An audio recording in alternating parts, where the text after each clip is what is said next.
পরবর্তী প্রধানমন্ত্রী তারেক রহমান আল জাজিরার বিশ্লেষণে রাজনীতির নতুন মোড়। বাংলাদেশের রাজনীতিতে কি আসছে এক ঐতিহাসিক পরিবর্তন? পরবর্তী প্রধানমন্ত্রী হিসেবে কি উঠে আসছেন বিএনপির ভারপ্রাপ্ত চেয়ারম্যান তারেক রহমান? এই প্রশ্নই এখন ঘুরছে আন্তর্জাতিক গণমাধ্যমের শিরোনামে, বিশেষ করে মধ্যপ্রাচ্যের প্রভাবশালী সংবাদমাধ্যম আল জাজিরার বিশ্লেষণে। আল জাজিরা তাদের এক বিশেষ প্রতিবেদনে বলেছে, তারেক রহমানের প্রত্যাবর্তন শুধু একজন নেতার দেশে ফেরাবার, এটি হতে পারে বাংলাদেশের রাজনীতিতে একটি নতুন সূচনা। দীর্ঘদিন প্রবাসে থাকা এই নেতা এখন আবার সক্রিয় হচ্ছেন মাঠের রাজনীতিতে। দল পুনর্গঠন, কর্মীদের চাঙা করা, এমনকি আগামী নির্বাচনকে সামনে রেখে নতুন রোডম্যাপ তৈরির কাজ শুরু করেছে বিএনপি।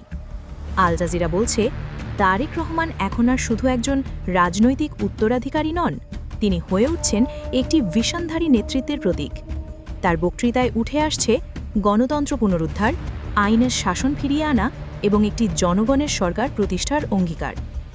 বিশ্লেষকরা বলছেন, যদি সুষ্ঠু ও অংশগ্রহণমূলক নির্বাচন হয়, তাহলে তারেক রহমান হতে পারেন বাংলাদেশের রাজনীতির সবচেয়ে বড় সারপ্রাইজ। এমনকি আল জাজিরা ইঙ্গিত দিচ্ছে, পরবর্তী প্রধানমন্ত্রী হিসেবে তার নাম আন্তর্জাতিক অঙ্গনেও এখন গুরুত্ব পাচ্ছে।